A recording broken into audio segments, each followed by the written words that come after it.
Friends, ഞാൻ ഇന്നിവിടെ ഒരു പാലപ്പവും ഒരു ഈസി മുട്ടക്കറിയാണ് ഉണ്ടാക്കുന്നത്. അതിന് വേണ്ടിയിട്ട് ഞാനിവിടെ ബാറ്റർ തയ്യാറാക്കി വച്ചിട്ടുണ്ട്. ഇനി അടുപ്പത്തോട്ട് ഒരു അപ്പച്ചട്ടി വെച്ച് കൊടുക്കുക.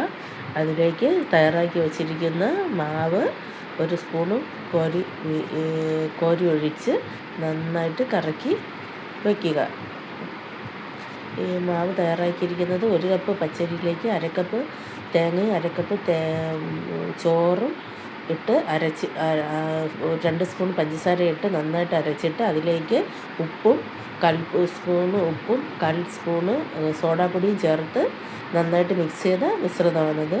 ഇനി അതൊരു അടപ്പ് കൊണ്ട് അടച്ച് കൊടുക്കുക. ഒരു 2 മിനിറ്റ് കഴിഞ്ഞ് അടപ്പ് തുറന്ന് നോക്കുമ്പോഴത്തേക്ക് അരിവെല്ലാം മുറിഞ്ഞ് നല്ല അപ്പം റെഡി ആയിട്ടുണ്ട്. ഇത് നമുക്ക് സ്പൂണ് കൊണ്ട് എടുക്കേണ്ട ആവശ്യമില്ല, കൈ കൊണ്ട് തന്നെ എടുക്കാം. അത്രയും നല്ല സോഫ്റ്റാണ് ഈ അപ്പം. അത് നമ്മൾ മറ്റൊരു പാത്രത്തിലേക്ക് മാറ്റി കൊടുക്കാം. നമ്മൾ റെഡിയാക്കി വെച്ചിരിക്കുന്ന മാവ് കൊണ്ട് ഓരോ സ്പൂൺ ഒഴിച്ച് നമുക്ക് ആ മാവ് മൊത്തം അപ്പം ചുട്ടെടുക്കാം. ഇനി മുട്ടക്കറിയാണ് ഉണ്ടാക്കുന്നത്. അതിനുവേണ്ടി 2 മുട്ട വേവിച്ച് വെച്ചിട്ടുണ്ട്. ഒരു സവാള, ഒരു തക്കാളി, 1 ടീസ്പൂൺ ഇഞ്ചി വെളുത്തുള്ളി പേസ്റ്റ്. ഇതെല്ലാം കൂടെ ഞാനൊരു കുക്കറിലാണ് ഉണ്ടാക്കുന്നത്. ആ കുക്കറിലേക്ക് എടുത്തു വച്ചിരിക്കുന്ന ഈ കൂട്ട് ആഡ് ചെയ്ത് കൊടുക്കുക.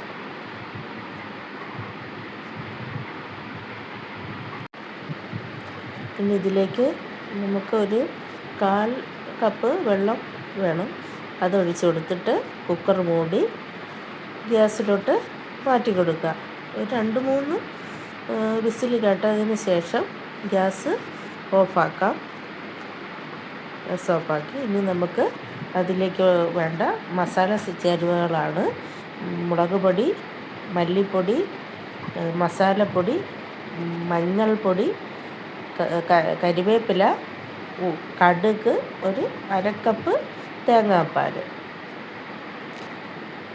ഇതെല്ലാം കൂടി നമ്മളെടുത്ത് വെച്ചിട്ടുണ്ട്. ഉപ്പും വേണം.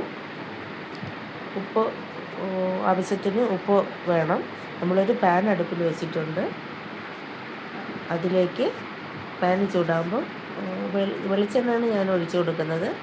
കുറച്ച് വെളിച്ചെണ്ണ, ഒരു 2 സ്പൂണ് വെളിച്ചെണ്ണ ഒഴിച്ച് കൊടുത്തിട്ടുണ്ട്. അതിലേക്ക് എടുത്തു വച്ചിരിക്കുന്ന കടുക് ഇട്ട് കൊടുക്കാം. കടുക് നന്നായിട്ട് പൊട്ടി വരട്ടെ. കടുക് പൊട്ടി വരുമ്പോഴത്തേക്ക് നമുക്ക് കറിവേപ്പില ചേർത്ത് കൊടുക്കാം. കടുക് നന്നായിട്ട് പൊട്ടി വന്നിട്ടുണ്ട്. അതിലേക്ക് നമ്മളെടുത്ത് വച്ചിരിക്കുന്ന കറിവേപ്പില ചേർത്ത് കൊടുക്കാം.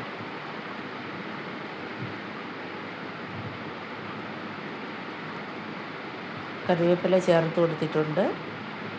അതിലേക്കിനി നമ്മൾ എടുത്ത് വച്ചിട്ടുള്ള മസാലക്കൂട്ടുകൾ ചേർത്ത് നന്നായിട്ട് വഴറ്റി കൊടുക്കാം. അതിൻ്റെ പൊടികളുടെയൊക്കെ ഒരു പച്ച മണം മാറുന്നത് വരെ നമുക്കൊന്ന് വഴറ്റി കൊടുക്കാം.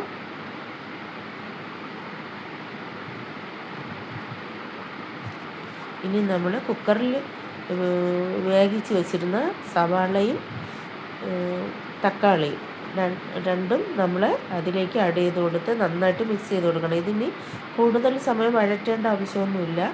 നമ്മളിത് കുക്കറിൽ വേവിച്ചതുകൊണ്ട് അത് നന്നായിട്ട് വെന്തിട്ടുണ്ട്. ഈ മസാലക്കൂട്ടിൽ ചെറുതായിട്ടൊന്ന് വഴറ്റിയാൽ മതി. അത് കഴിഞ്ഞിട്ട് നമ്മൾ വേവിച്ച് വെച്ചിരിക്കുന്ന 2 മുട്ടയാണ് ഞാനിവിടെ വേവിച്ച് വെച്ചിരിക്കുന്നത്. ആ 2 മുട്ടയും ഇതിലേക്ക് ചേർത്ത് കൊടുക്കുക. എന്നിട്ട് എല്ലാം കൂടെ നന്നായിട്ട് മിക്സ് ചെയ്യുക.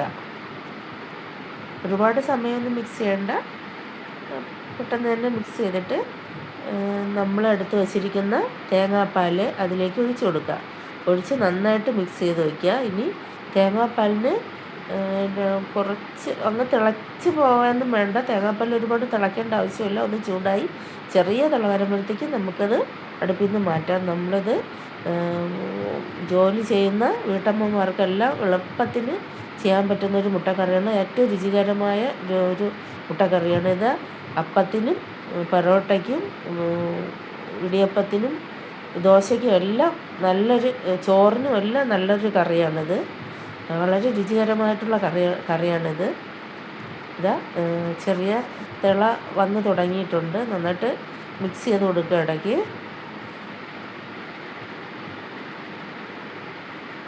മിക്സ് ചെയ്ത് കൊടുക്കുക. ഇത് ചെറുതായിട്ട് തിള വന്ന് തുടങ്ങിയിട്ടുണ്ട്. നമ്മൾ ഗ്യാസ് ഓഫാക്കിയിട്ട് ഒരു സെർവിങ് ബൗളിലോട്ട് ഈ കറി മാറ്റിയിട്ടുണ്ട്. വളരെ രുചികരമായിട്ടുള്ള ഈസി മുട്ടക്കറി ഇവിടെ റെഡി ആയിട്ടുണ്ട്. ഈ വീഡിയോ നിങ്ങൾക്ക് ഇഷ്ടപ്പെടുകയാണെങ്കിൽ നിങ്ങളിത് ഉണ്ടാക്കി നോക്കണം. എന്നെ സപ്പോർട്ട് ചെയ്ത് സബ്സ്ക്രൈബ് ചെയ്യണം, ഷെയർ ചെയ്യണം, കമൻറ്റ് ചെയ്യണം, ലൈക്ക് ചെയ്യണം.